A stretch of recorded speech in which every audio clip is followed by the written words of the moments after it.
नमस्कार, मैं हूं दीपक चौरसिया और मैं इस वक्त खड़ा हूं चीन के होंगजू शहर में। चीन जिसने आजकल समंदर में आग लगा रखी है। ये बवाल चीन के साउथ चाइना सी पर दावे से उठा है। चीन जिसने साउथ चाइना सी पर एक कृत्रिम टापू बनाकर अपना दावा ठोक दिया है, जिसको लेकर अमेरिका समेत दुनिया के कई सारे देश बेहद परेशान हैं। क्यों है समंदर का ये हिस्सा बेहद अहम और क्यों लग गई है इसके चलते पूरी दुनिया में आग? आइए देखते हैं सबसे पहले इस रिपोर्ट में।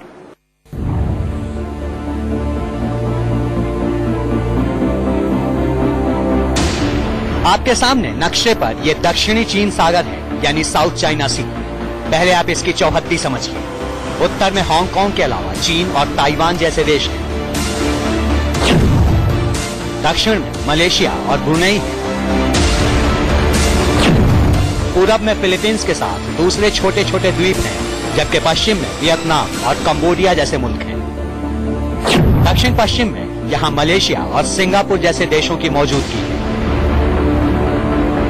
साउथ चाइना सी में जिन द्वीपों पर विवाद है वो एक दो नहीं 7 है। पहला स्वाटी, दूसरा पारसे, तीसरा प्रजात, चौथा स्केवरी, पांचवा वुडी, छठा मैक्लेसफील्ड बैंक और 7वां मिस्चीफ रीफ। लेकिन फिलहाल बड़ा बवाल 3 द्वीपों को लेकर है, स्पार्टली, पारसे और वुडी। करीब 3200 एकड़ में फैले स्पार्टली द्वीप पर चीन ने कब्जा करके अपना मिलिट्री बेस खड़ा कर लिया है। देखिए, गहरे नीले समंदर के बीचों बीच ये कल का स्पार्टली आइलैंड अब चीन का बड़ा सैन्य अड्डा बन चुका है। ड्रोन कैमरे से ली गई तस्वीरों में जो ये बक्सानुमा चीजें आपको दिखाई दे रही हैं, दरअसल ये चीनी सेना की गाड़ियां और तोपें हैं। अमेरिकी ड्रोन कैमरे से जो तस्वीर इस आइलैंड की ली गई, उसमें यह साफ साफ दिख रहा है कि चीन ने न सिर्फ इन द्वीपों पर बल्कि पूरे इलाके में अपनी फौजी हलचलें बढ़ा रखी हैं। अब सवाल ये है कि अमेरिका और दूसरे देशों को क्या गरज पड़ी है कि वो दक्षिण चीन सागर के मामले में अपनी टांग अड़ाएं। दरअसल समुद्री मार्ग से होने वाला दुनिया का करीब 70% कारोबार साउथ चाइना सी के इसी रूट से होता है। आपको जानकर हैरानी होगी कि ये पूरा व्यापार करीब $7 ट्रिलियन का है। मुश्किल ये है कि अभी तक ये रूट अंतर्राष्ट्रीय नियमों के तहत फ्री वाटर जोन का हिस्सा रहा है। लेकिन अगर चीन स्पार्टली, पारसे और वुडी जैसे द्वीपों पर पूरी तरह अपना कब्जा जमा लेता है तो ये पूरा रूट फ्री जोन नहीं रह जाएगा। अंतर्राष्ट्रीय कानून के अनुसार हर एक देश जिसका समुद्री तट है 12 नॉटिकल माइल होता है। 12 नॉटिकल माइल हुआ करीब 15, 16, 17 नॉर्मल मील। वो होता है उस देश का अपना पानी, वहां कोई नहीं आ सकता है बिना उनकी अनुमति के। ये इंटरनेशनल वाटर है और हेग कन्वेंशन के मुताबिक हेग के जो आर्बिट्रेशन का डिसीजन है उसने साफ तौर पे कहा है कि इस एरिया का स्टेटस वही होगा जो कि दुनिया के लॉ ऑफ द सीज सारे पे अप्लाई करते हैं। ये तो हुई पहली वजह। अब दूसरी वजह भी जान लीजिए। साउथ चाइना सी का करीब 35 लाख स्क्वायर किलोमीटर का इलाका प्राकृतिक गैस, पेट्रोलियम और बाकी के खनिज से भरा पूरा है। अमेरिकी अनुमान के मुताबिक इस इलाके में 213 अरब बैरल तेल और 900 trillion cubic feet natural gas का भंडार है। इसलिए चीन इस पूरे इलाके पर अपना कब्जा चाहता है ताकि वो इन प्राकृतिक संसाधनों का भरपूर दोहन कर सके। अब चीन की यही खतरनाक जिद पूरे दक्षिण चीन सागर की सुरक्षा के लिए सबसे बड़ा खतरा बन गई है। एक तरफ जहां अमेरिका और फ्रांस जैसे देशों के जंगी जहाज और fighter jet south China Sea में संग्राम छेड़ने को तैयार हैं, तो दूसरी ओर चीन के H-6 के बॉम्बर्स और लड़ाकू विमान लगातार साउथ चाइना सी पर मंडरा रहे हैं।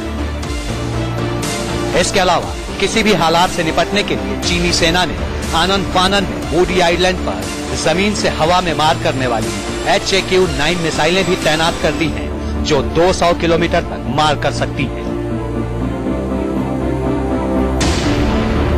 Bureau report, India news. जल्दी ही चीन के राष्ट्रपति शी जिनपिंग, ओबामा और नरेंद्र मोदी मिलने वाले हैं। जाहिर है इस मुलाकात में साउथ चाइना सी पर बात जरूर होगी। भारत और अमेरिका दोनों साउथ चाइना सी पर चीन के बेजा दावे के खिलाफ हैं और चीन इसलिए डरा हुआ है क्योंकि भारत और अमेरिका के बीच एक दूसरे की मिलिट्री बेस को शेयर करने की संधि हुई है। जाहिर है भारत और अमेरिका इसके जरिए चीन को काउंटर करने की कोशिश कर रहे हैं।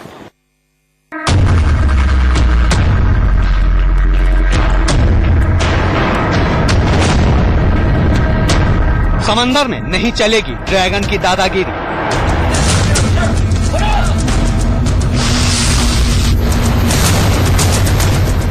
मोदी ओबामा के चक्रव्यूह में फंस गया चीन।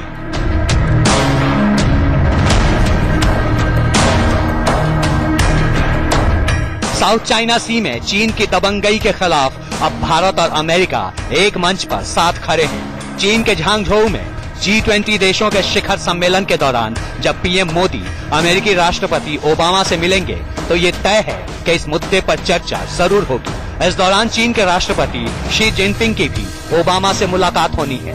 जाहिर है दोनों नेताओं की बातचीत में दक्षिण चीन सागर का मसला भी उठेगा ही और यही चिंता चीन को खाए जा रही है। हिंदुस्तान जो है मैंने जैसे कहा कि 55% हमारी ट्रेड वहां से आती है और लगभग 80% एशिया पैसिफिक रीजन से जो ट्रेड आती है उस एरिया से होकर आती है। किसी भी हालत में हिंदुस्तान नहीं चाहेगा, अमेरिका नहीं चाहेगा कि उस तमाम एरिया के ऊपर चाइना का और उस वायु स्पेस के ऊपर चाइना का हक बन जाए। दरअसल चीन ने साउथ चाइना सी पर इंटरनेशनल कोर्ट के फैसले को नजरअंदाज करते हुए जिस तरह वहां अपनी सैनिक गतिविधियां तेज कर दी हैं, उससे न सिर्फ पूरे इलाके की सुरक्षा के लिए खतरा बढ़ गया है बल्कि अमेरिका और भारत समेत दुनिया के कई देश चीन के विरोध में खड़े हो गए हैं। बावजूद इसके चालाक चीन अपनी चालबाजी से बाज नहीं आ रहा और यही वजह है कि चीन की स्ट्रेटजी को काउंटर करने के लिए मोदी और ओबामा ने साझा रणनीति तैयार की है। ये तस्वीरें गवाह हैं भारत और अमेरिका के बीच हुए उस समझौते की जिसने चीन और पाकिस्तान दोनों की नींद उड़ा दी है। रक्षा मंत्री मनोहर पर्रिकर के हालिया अमेरिका दौरे पर दोनों देशों के बीच रक्षा सहयोग को और मजबूत करने के लिए एक ऐसे समझौते को अमली जामा पहनाया गया जो समंदर में चीन की दादागिरी पर लगाम लगाएगा। अमेरिका की ओर से उसके रक्षा मंत्री एस्टन कार्टर ने इस समझौते पर दस्तखत किए। इस समझौते का नाम है logistics exchange memorandum of agreement. इसके तहत अब भारत और अमेरिका एक दूसरे के सैनिक ठिकानों और जमीन का इस्तेमाल कर सकते हैं। साथ ही दोनों देशों के बीच सैनिक साजो सामान की लेन देन भी आसानी से की जा सकेगी। जो अभी हमारा लॉजिस्टिक सपोर्ट एग्रीमेंट हुआ है उसके माध्यम से अमेरिका और हिंदुस्तान एक दूसरे के बेसिस, वो नेवल बेसिस में, एयर बेसिस में, आर्मी बेसिस में एक दूसरे की सर्विसेज, एक दूसरे के लॉजिस्टिक सपोर्ट, एक दूसरे से असला, एक दूसरे से ऑयल, एक दूसरे से हर प्रकार का रिपेयर फैसिलिटीज एक दूसरे से इस्तेमाल कर सकते हैं। हालांकि इस समझौते में नए सैनिक अड्डे बनाने का जिक्र नहीं है, पर दोनों देशों की सेनाओं के बीच भोजन, पानी, कपड़े, पेट्रोल, मेडिकल सर्विस और ट्रांसपोर्ट से लेकर कल पुर्जों की मरम्मत और ट्रेनिंग तक कई जरूरी मुद्दों पर आपसी सहयोग से काम लिया जाएगा। I fully share his ambition and resolve to make India-US partnership one of the defining partnerships of the 21st century. We appreciate the decision of US government to designate India as a major defense partner.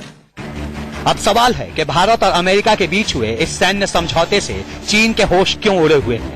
दरअसल इस समझौते से ये साफ हो गया है कि अब भारत और अमेरिका की नौसेना ज्वाइंट मिलिट्री एक्सरसाइज और संयुक्त सैन्य अभियानों में कदम से कदम मिलाकर काम करेंगे।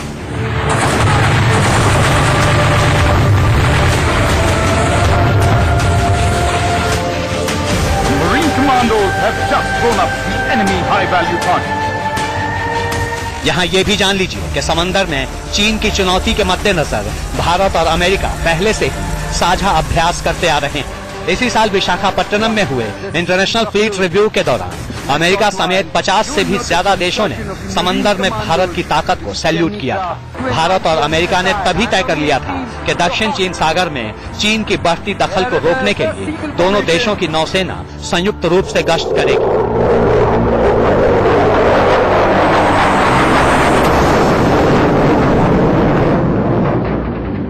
विश्व के दो महाद्वीप, तो महादेश भारत और अमेरिका मिलकर संयुक्त अगर गश्त करे तो ये बहुत बड़ी बात होगी, क्योंकि अमेरिका और हिंदुस्तान दोनों के आपस में बहुत बढ़िया इनकी साझेदारी है।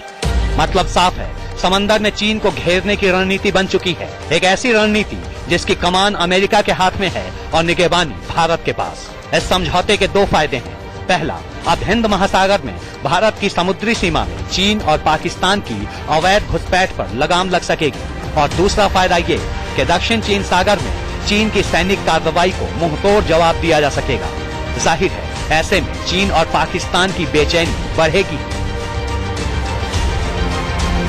पिछले कुछ वक्त से भारत और अमेरिका के बीच रक्षा सहयोग में काफी तेजी आई है। अमेरिका भारत को F-16 और F-A-18 जैसे फाइटर प्लेन देने के लिए पहले ही हामी भर चुका है। समझौते के तहत अब भारत में ही इन लड़ाकू विमानों की फैक्ट्री लगाई जाएगी। इतना ही नहीं, समंदर में हिंदुस्तान के जंगी जहाजों को ताकतवर बनाने के लिए अमेरिका से पोसाइडन जैसे लड़ाकू विमानों की खेप आनी शुरू हो गई है। इसके अलावा भारत को अमेरिका से बहुत जल्द प्रीडेटर ड्रोन जैसे मानव रहित विमान भी मिलने वाले हैं, जो देश के सरहदी इलाकों और हिंद महासागर में न सिर्फ दुश्मन की जासूसी करेगा, बल्कि जरूरत पड़ने पर किसी भी टारगेट को तबाह करने के काम आएगा।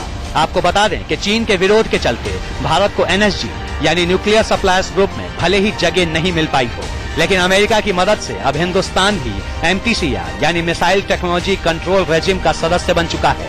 यानी अब मिसाइल तकनीक में भी भारत सुपर पावर बनने की राह पर है। और यही वजह है कि चीन से लेकर पाकिस्तान तक खलबली मची हुई है।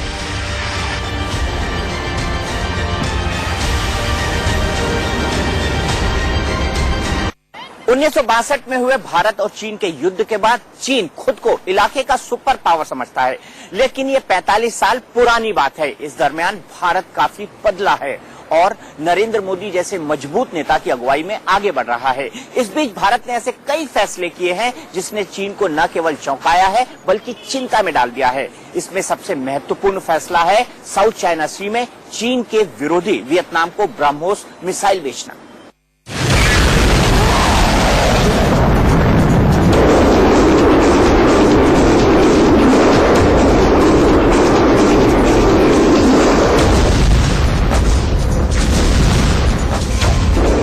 ये हिंदुस्तान का वो ब्रह्मास्त्र है जो बड़े से बड़े दुश्मन को मिनटों में मटिया मेट कर सकता है। नाम है ब्रह्मोस। साउंड की स्पीड से भी करीब 3 गुना तेज ब्रह्मोस मिसाइल 290 किलोमीटर की दूरी तक किसी भी टारगेट को तबाह करने के लिए काफी है।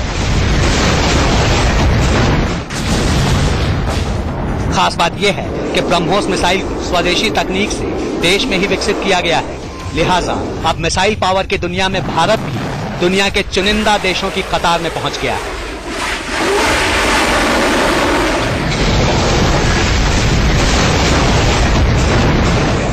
लेकिन भारत की यही मिसाइल ताकत अब चीन के खौफ की सबसे बड़ी वजह बन गई है और इसकी वजह है साउथ चाइना सी इलाके में ब्रह्मोस की मौजूदगी।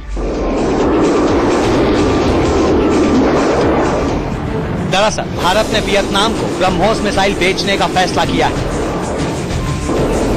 आपको बता दें कि दक्षिण चीन सागर के टापुओं पर दावेदारी जताने वालों में एक नाम वियतनाम का भी है, जो वहां चीन की अवैध दखल के खिलाफ लगातार आवाज उठाता रहा है।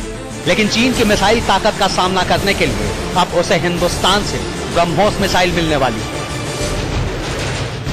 हिंदुस्तान भी वियतनाम में कुछ मिसाइलें जैसे कि पृथ्वी मिसाइल है और ब्रह्मोस मिसाइलें वो तैनात कर रहा है, उनको दे रहा है, क्योंकि वियतनाम एक इंटरेस्टेड पार्टी है।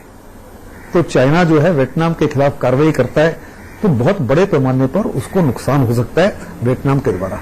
और ये स्ट्रैटेजिक इक्वेशन जो बन रही है हिंदुस्तान और वियतनाम में, इससे चीन काफी से ज्यादा चिंतित है। आप सोच रहे होंगे कि सिर्फ ब्रह्मोस मिसाइल से वियतनाम चीन का क्या बिगाड़ लेगा। देखिए, ये साउथ चाइना सी का स्ट्रैटली द्वीप है, वही टापू जिस पर चीन की तबाही का सामान पहुंच चुका है। दक्षिण चीन सागर में यहाँ पश्चिम में है वियतनाम और ये है चीन, जिसके खिलाफ वियतनाम ने अब तक की सबसे बड़ी सैनिक ऑपरेशन की तैयारी पूरी कर ली है।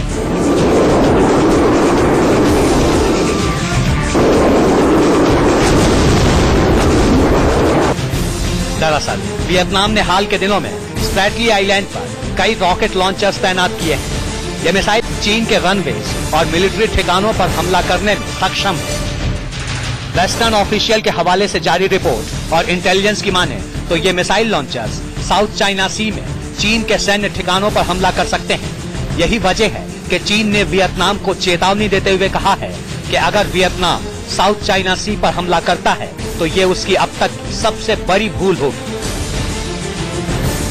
लेकिन चीन को भी ऐसे किसी हमले से पहले 100 बार सोचना होगा, क्योंकि इस बार समंदर में वियतनाम अकेला नहीं होगा। अमेरिका के जंगी जहाज इस इलाके में लगातार गश्त कर रहे हैं और अब भारत ने भी वियतनाम को ब्रह्मोस थमाकर ये साफ कर दिया है कि अगर चीन ने साउथ चाइना सी में अपना अवैध कब्जा नहीं छोड़ा तो समंदर में उसकी बर्बादी तय है। चीन के हांगझोउ से Deepak Chaurasia, India News. South China Sea में बढ़े हुए गतिरोध ने पूरी दुनिया को चिंता में डाल दिया है, लेकिन पाकिस्तान क्यों परेशान है? पाकिस्तान और चीन की साझा परेशानी है ग्वादर बंदरगाह, जो चीन पाकिस्तान के बलूचिस्तान में बना रहा है। बलूचिस्तान मुद्दे को प्रधानमंत्री नरेंद्र मोदी ने उठाया और उसके बाद उसे अमेरिका ने हवा दी। जाहिर सी बात है, ऐसे में पाकिस्तान को लग रहा है कि बलूचिस्तान कहीं उसके हाथ से खिसक न जाए और चीन का पैसा डूब न जाए। जाहिर सी बात है, एक मोर्चा बलूचिस्तान में भी खुला हुआ है।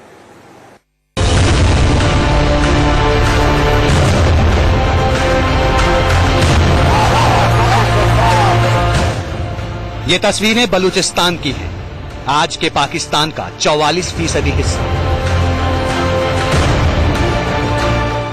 पाकिस्तान का एटीएम, पूरे पाकिस्तान को नेचुरल गैस की सप्लाई करने वाला बलूचिस्तान।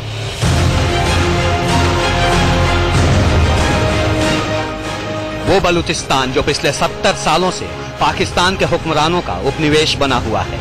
इसका अंदाजा आप सिर्फ इस बात से लगा सकते हैं कि यहाँ से मिले नेचुरल गैस के रिसोर्स से पूरे पाकिस्तान को सप्लाई 1952 से ही हो रही है, जबकि बलूचिस्तान की राजधानी क्वेटा को इस परियोजना से 1985 में जोड़ा गया। पूरे पाकिस्तान में साक्षरता दर, गरीबी धीरे धीरे ही सही घट रही है, लेकिन बलूचिस्तान में बढ़ रही है। बलूचिस्तान में अगर कुछ बढ़ा है तो पाकिस्तान की सेना का दमन।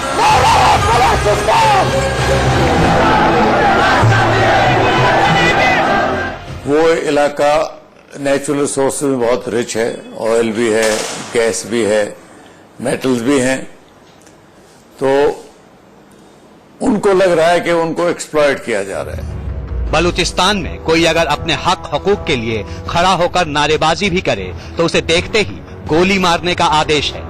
जुल्फिकार अली भुट्टो के समय से शुरू हुआ यह सिलसिला आज भी जारी है।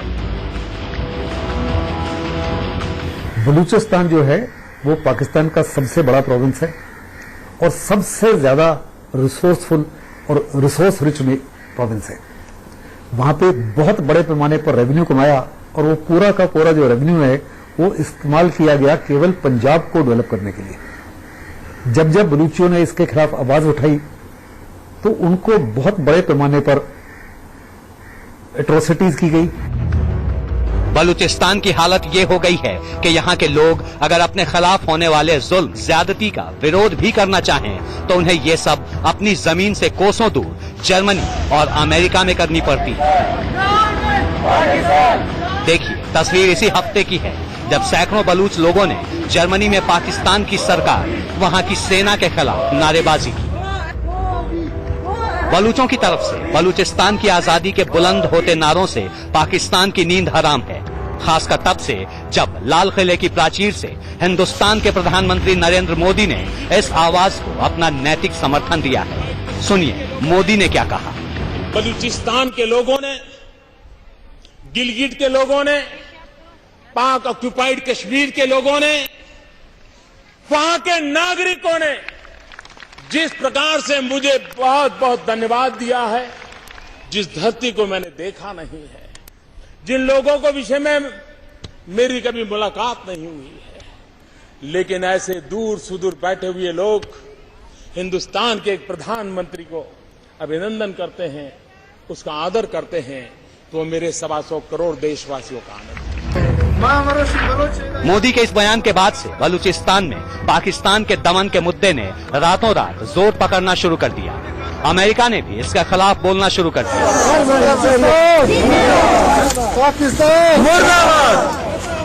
हालात ये हो गए हैं कि पाकिस्तान को अब ये डर सता रहा है कि कहीं बलूचिस्तान को संभालना मुश्किल ना हो जाए। लेकिन सवाल ये है कि बलूचिस्तान को लेकर चीन को क्या परेशानी है। तो देखिए चीन की परेशानी की वजह। ये पोर्ट है ग्वादर पोर्ट।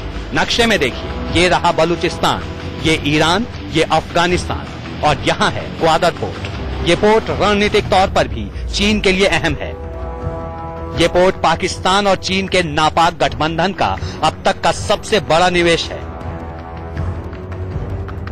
चीन को लग रहा है कि बलूचिस्तान का मुद्दा जोर पकड़ने से उसका ये पूरा प्रोजेक्ट खटाई में पड़ सकता है। चर्चा है कि G20 में मोदी ओबामा की मीटिंग में बलूचिस्तान का मुद्दा भी उठ सकता है। एक तरफ पाकिस्तान की तरफ से कश्मीर को लगातार इंटरनेशनल इशू बनाने की कोशिश हो रही है, जिसमें उसे अब तक मुंह की खानी पड़ी है। न अमेरिका, न चीन, न रूस इस मुद्दे पर कोई उसके साथ नहीं। अलबत्ता अब बलूचिस्तान का मुद्दा उसके लिए गले की हड्डी जरूर बन गया है। चीन के हांगझोउ से दीपक चौरसिया, इंडिया न्यूज।